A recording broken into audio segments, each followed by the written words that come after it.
Assalamu alaikum, peace be upon you.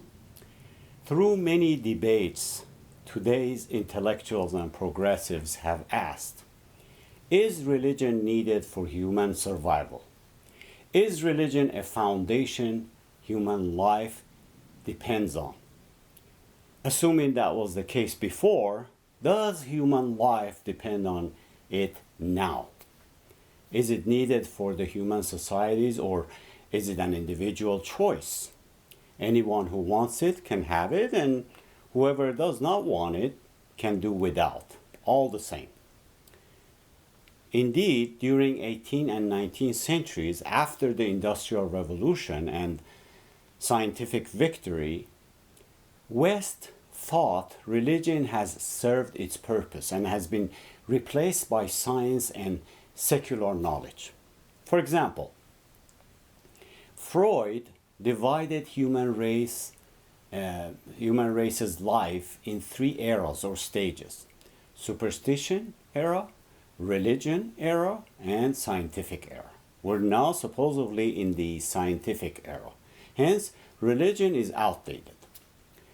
The reason European scientists, scholars, and Westerners in general concluded as such was because of what happened in Middle Ages between the church and the scientists at that time, when there were constant discourse between the scientific community and the ruling church, accompanied by zealous Christians, as the church had adopted a series of so-called scientific narratives and opinions and imposed them as divine laws on Europeans.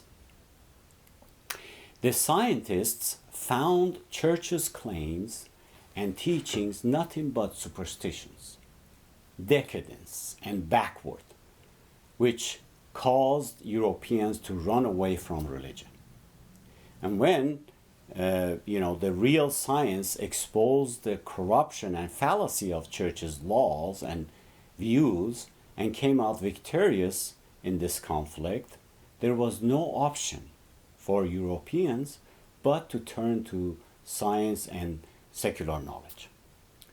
The catalyst for this victory over the church was church's insistence in trying to maintain their position and credibility by portraying their actions as divine and as divine inspirations, then using force and dictatorship, denying people a free and peaceful life.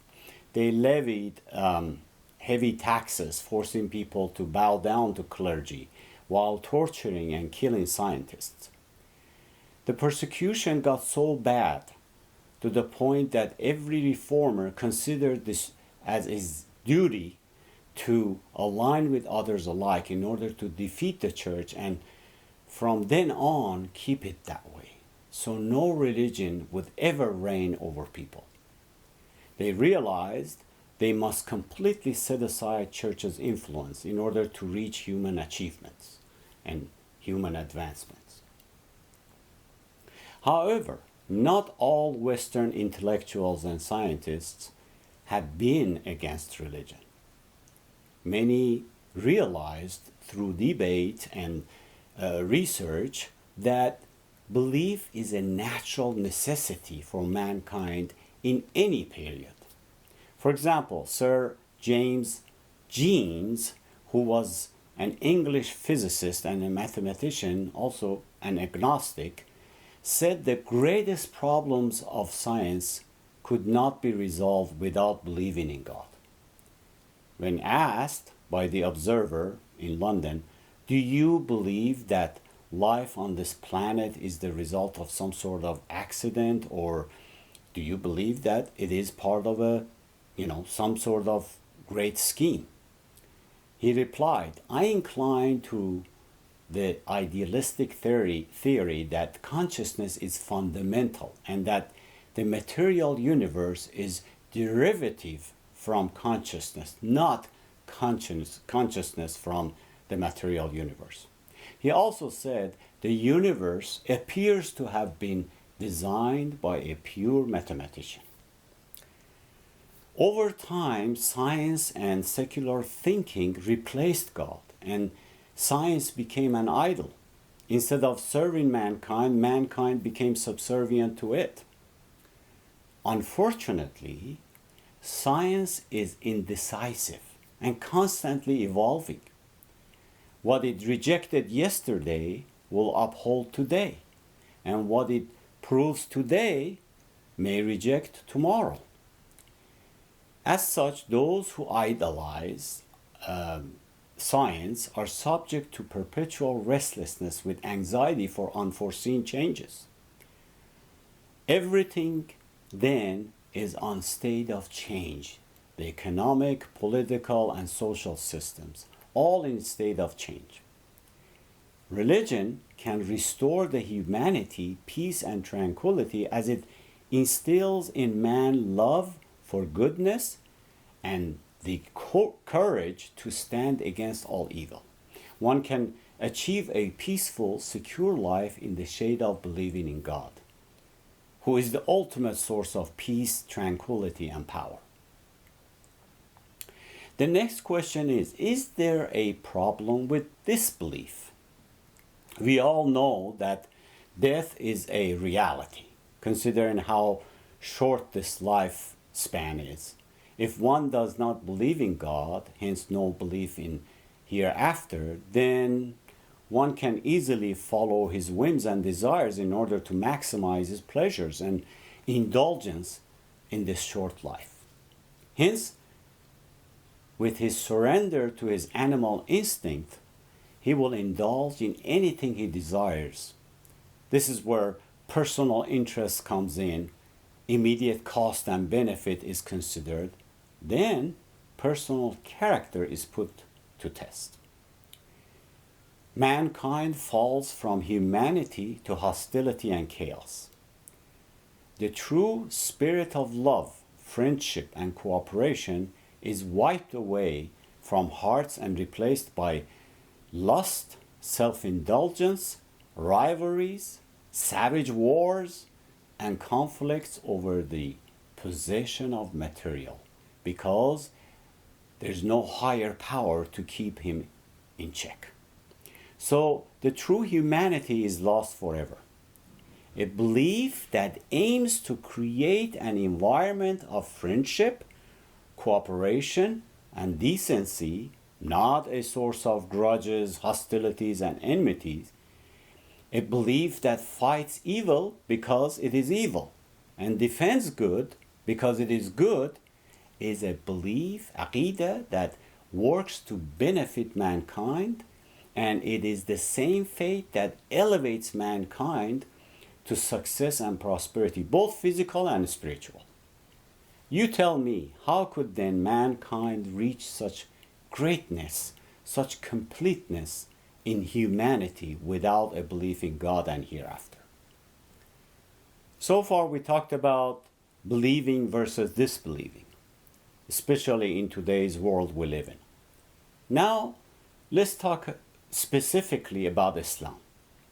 Those who think Islam has served its purpose do not know what Islam's aim was to begin with and what it stands for. They are taught in their books of history that Islam came to abolish idolatry and invite the pagan Arabs to one God. At the same time, pagan Arabs, the tribes, were fighting amongst each other, pillaging, and always hostile to each other, and that Islam came and unified them, established peace between them, so they lived in harmony and built a strong nation.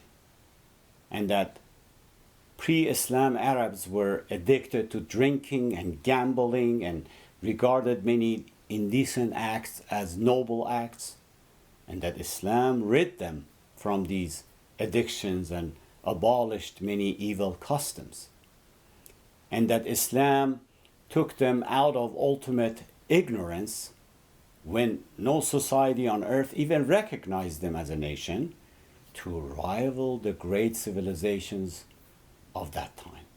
All true, but According to these people, at this point, Islam achieved all its goals in human life, played its role, and became part of the history.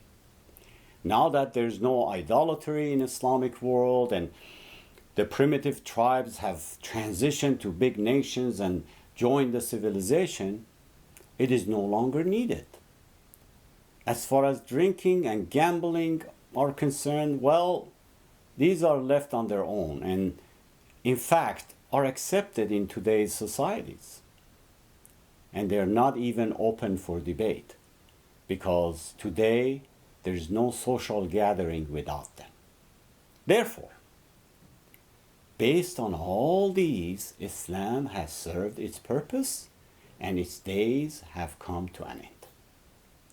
And that we must therefore join the modern doctrines of life in which lies our salvation and we will find whatever we need.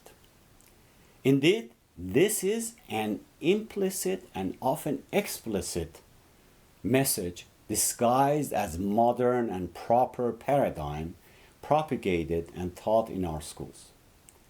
However, these people have not understood Islam and its real mission in human life. Let us therefore see what the real mission of Islam is and what it stands for. In short, the reality of this faith is intertwined within the value it holds for freedom. That is, liberation from any slavery that inhibits progress of humanity toward virtue and goodness. In other words, Islam is the truth of freedom, and freedom is the truth of Islam. Islam and freedom are two inseparable realities. Islam is equal to freedom from anything or anyone who enslaves man by force or fear or deception, making him do what is wrong and deprive him of his dignity, honor, property, or even life. Islam liberates man by telling him that all authority vests in God and God alone. God alone is the real sovereign. All men are his born subjects, and as such, God controls all destinies. None can operate independent of his divine will. Islam teaches all men shall stand before God in the day of judgment and be held accountable for their actions in this life. Therefore, Islam brings to man freedom from fear and oppression inflicted upon him by other men, just like him, who are in reality as helpless as he is, and are no less subject to the will of God Almighty than him. Islam is equal to freedom from false idols and gods, freedom from lustful life, and from those who want to take advantage of masses. Islam provides the freedom by returning all powers and sovereignty exclusively to God, while teaching all forces belong to God and all mankind is equal in his eyes, and that nothing happens without his leave. No man really owns anything, as God is Malikul Mulk, the owner of all kingdom. Given this truth, then each person is free from another man's harm and aggression. Islam teaches man to fight tyranny bravely rather than submitting to it with abject servitude. These are the reasons why Islam insists on freedom of body and soul. The Quran says in chapter 9, "Say, O Muhammad, if your fathers, your sons, your brothers, your wives, your relatives, your wealth which you have gained, the trade wherein you fear decline, and dwelling with which you are pleased, are more beloved to you than Allah and His Messenger and the strive in His cause. Then wait until Allah executes His command and Allah does not guide the defiantly disobedient people. Here the Quran puts man's kinship and desires in one side of the scale, and the love of God, His Messenger, and striving in His cause on the other side. Comparing the blind passion and desire with the love of God, which represents love, virtue, truth, and striving hard for His cause. That is, untruly passion must be kept in check by the love for God. For true believers, the choice is clear in above verse. But for one who is engrossed in his own whims and physical pleasures, not only he chooses them, but also thinks he has more than others. And once he reaches what he desires, he realizes that is not enough. Still not in peace with himself. Still not content, because the greed, excess, extravagance, and indulgence know no limits. The more he indulges, the more he desires. As such, becomes slave to his blind passion, because once animal desires run rampant, man will never be satisfied. Such an attitude toward life is, however, not conducive to progress, material or spiritual, as mankind cannot ascend to higher ideals unless he is freed from blind animal appetites. Only then he can march ahead freely and properly in the field of science, arts, humanities, or religion. That is why Islam attaches such importance to liberation of man from his animal passions.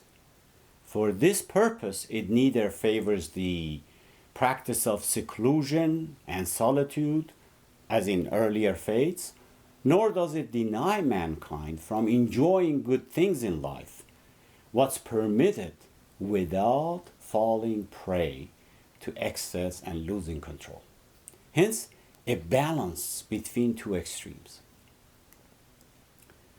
Islam has a twofold objective. One is for the individual himself to enjoy a virtuous life in peace and contentment.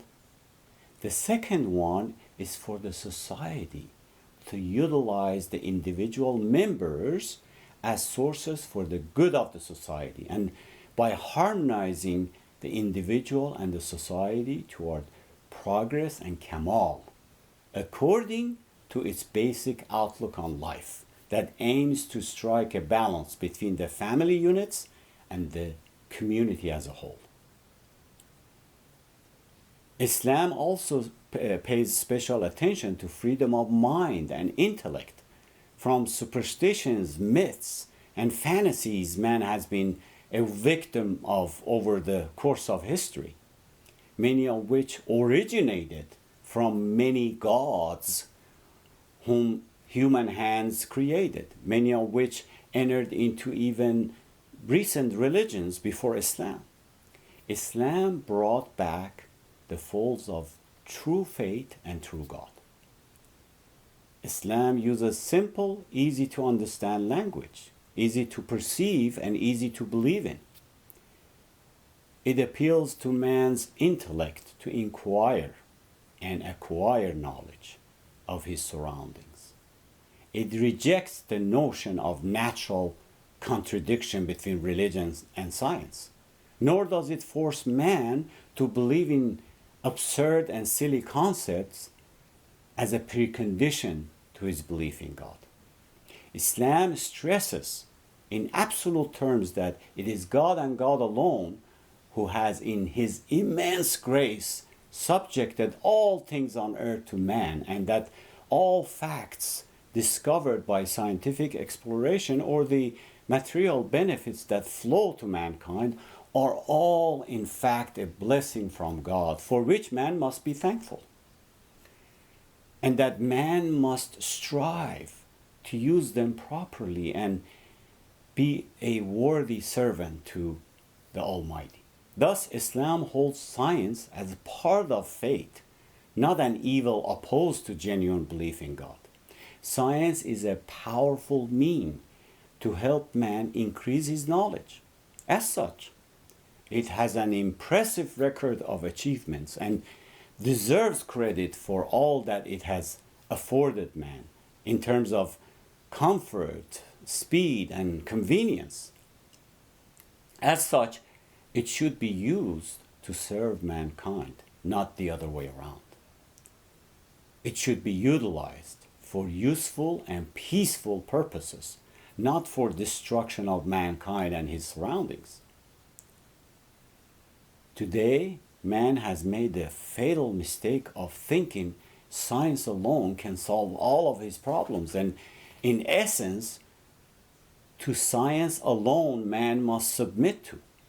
In this way, man is limiting himself and his intellect to empirical science that is constantly changing, leaving out the ultimate reality that is beyond his laboratories and science.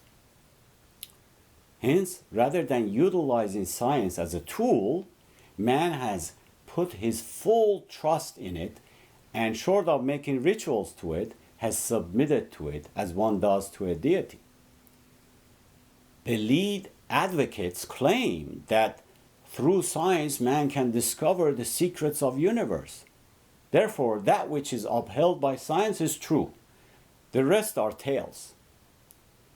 What they seem to overlook is that science, with all its impressive record, is at its infancy and has not even scratched the surface on many aspects of human life, or some can't even explain, as we have discussed in the materialist lecture.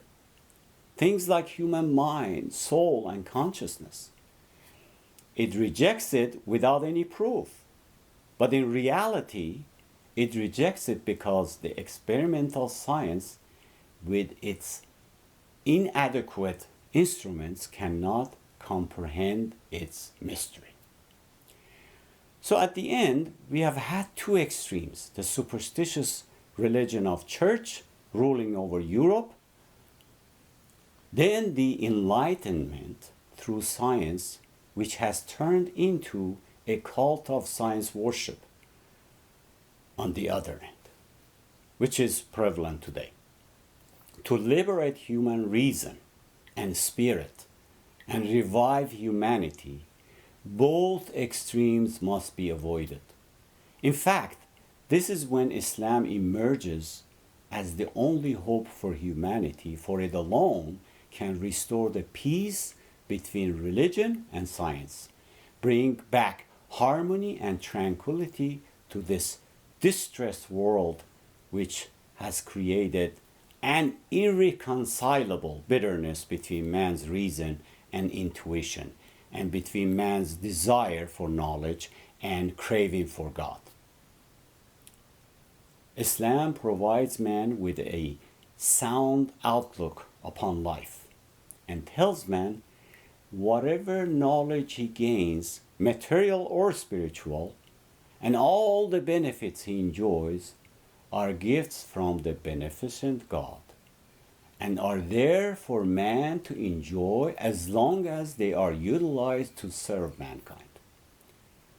Contrary to the old Greek mythology and perspective on God, which was inherited by Europe as well, God of Islam never gets angry at human progress, gaining knowledge, nor does God of Islam fear that man would ever challenge his authority.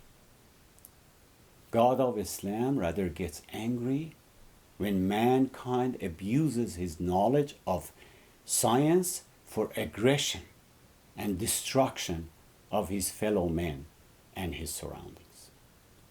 Thus, not only Islam establishes harmony between all aspects of human life, including reconciliation of science and faith, it also establishes peace and justice and rids mankind from tyranny that still exists in many regions around the world where many people are subjugated and oppressed under disguise of progress and prosperity. There are still heartless wealthy and dictators who rule with fire and force, seizing man's God-given rights and liberties, claiming they are merely implementing people's will. Islam liberates man from all these shackles he has created for himself.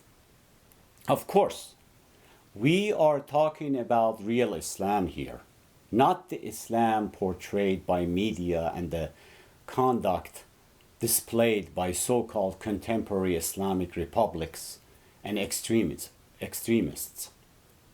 Just to cover all bases, one might ask, then why doesn't Islam liberate its own followers from the tyranny that exists today in the Muslim nations, where ordinary citizens' rights are stripped away while oppressing and exploiting their beliefs and exposing them to the disgrace, all in the name of Islam? The answer is obviously the dictators and autocrats who call themselves Muslims are in control, not the real Islam. The judges and government officials who claim to implement Sharia are incapable of doing so because not only they do not understand it and have their own narrow interpretation of it, but also they themselves are subject to the same punishment they are subjecting people of their own country to, because they themselves are crooks, liars, murderers, and thieves. You cannot have a true Islamic society without true God-fearing leaders at the helm. These are class of people the Quran talks about. وَمَنْ لَمْ يَحْكُمْ بِمَا أَنزَلَ اللَّهِ فَأُولَٰئِكَ هُمُ الْكَافِرُونَ. And whoever does not judge by what Allah has revealed, then they are no better than disbelievers. And it also says, the Quran also says, but no, by your Lord, they will not truly believe until they make you, O Muhammad, judge concerning that over which they dispute among themselves, and then find within themselves no discomfort from what you have judged, and submit in full submission. They will submit in full submission. None of these people in charge of Muslims' affairs hold themselves accountable before God, much less consider God and His Messenger as judge on their own affairs. They have no respect to the rule of divine law. They often break these laws and only use them when it is politically to their advantage. They are then guilty of injustice toward their own people as well as God. Indeed, the Islam we call upon our fellow men to adopt as their guide is not the same Islam in charge of Muslim nations today. The real Islam promises all men freedom in thought, action, property, and religion, safeguarding their integrity and honor. For only then we can become Muslims worthy of our God and His path. As the Quran says, اليوم أكملت لكم دينكم وأتممت عليكم نعمتي ورضيت لكم الإسلام دينا. This day I have perfected for you your religion and completed my favor upon you and have approved for you Islam as religion. In conclusion, such profound transformation is by no means aimed at Muslim nations only, but rather the entire mankind by its very nature and character. Islam is nothing less than a blessing for the world today. Nothing escapes its scope. It fully appreciates all the genuine needs of mankind as it addresses them while considering man's limitations and strikes a balance between man's physical and spiritual needs. To those who think religion, especially Islam, belongs to its own time and has served its purpose, we say this is an unjust and unfair assessment of Islam, and urge them to re-examine Islam's goals and what it stands for with an open and inquisitive mind. Considering present state of the world we live in, mankind cannot reasonably afford to turn away from Islam and its way of life. The laws and principles, understood and applied properly, are so comprehensive that include all aspects of human existence, emotions, thoughts, actions, worship, economic and social dealings, instinctive urges, and spiritual aspiration, all arranged in a single harmonious and unique framework, which can never lose its usefulness. Nor can such a religion be outdated because its objectives are one and the same as life itself. Wassalamu alaikum rahmatullah.